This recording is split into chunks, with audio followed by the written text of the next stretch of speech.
जीवन का जो अंतिम पड़ाव है उसमें भी उसको क्वालिटी ऑफ लाइफ और डिग्निटी मिल सके। बहुत बार ऐसा होता है कि हमारे पास डायल 112 से लोगों को छोड़ जाते हैं। परिवार का पता है ना, परिवार ने खोजा ना, किसी माध्यम से अखबार वगैरह में देने के बाद कोई आया, तो उस तरीके की मृत्यु में हम ही लोगों को लास्ट राइट करना होता है। राजधानी लखनऊ में एक ऐसा शेल्टर होम है जिसका नाम है आस्था, और आस्था पे आस्था बुजुर्गों की इस तरीके के है कि तमाम ऐसे लोग वहाँ पर रुक रहे हैं आकर के, जहाँ पर जिनका कोई आगे पीछे नहीं है। ये कह सकते हैं कि जो लावारिस हैं या जिनके परिवार हैं लेकिन उनके पास वक्त नहीं है, इन सब मुद्दों पर बात करने के लिए आस्था जो एनजीओ है उसके संस्थापक डॉक्टर अभिषेक शुक्ला जी हमारे साथ मौजूद हैं। सर, आप एक तो बड़ा नेक कार्य कर रहे हैं, उसके लिए बहुत शुक्रिया। जी, नमस्कार, धन्यवाद।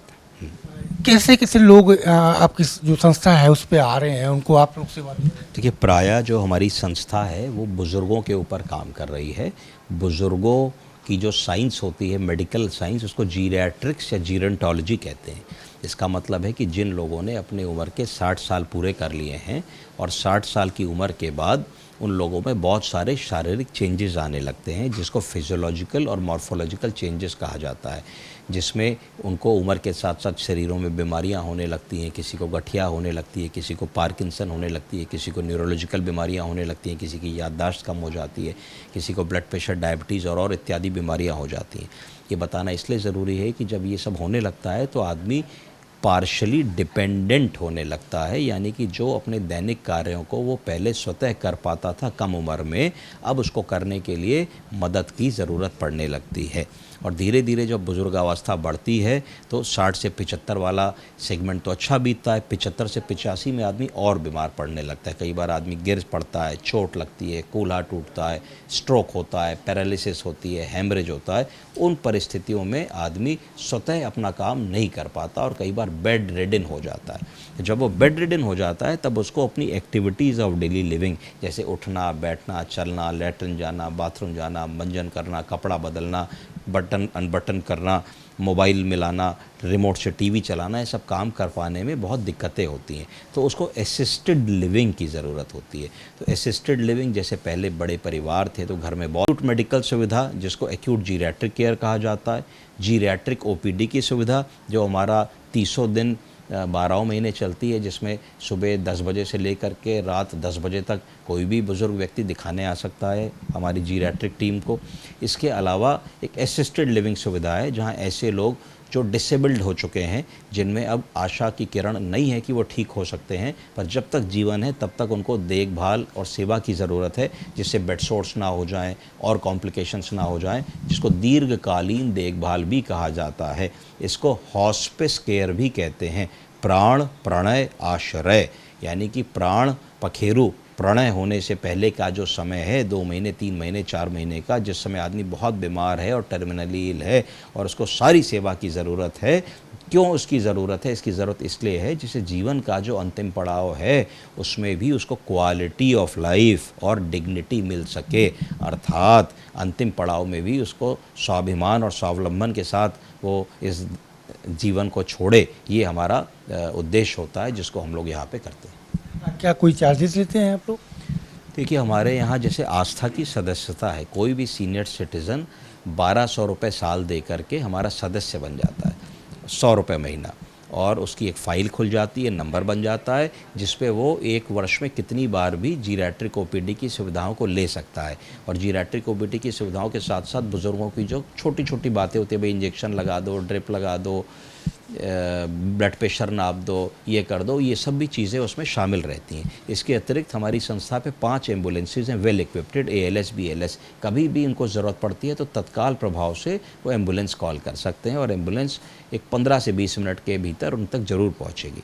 इसके अलावा हमारी संस्था जो सरकार की, उत्तर प्रदेश सरकार की विभिन्न स्कीमें हैं, जैसे आयुष्मान भारत, पंडित दीनदयाल उपाध्याय की scheme, ECHS ex army contributory health scheme इत्यादि से भी पंजीकृत है।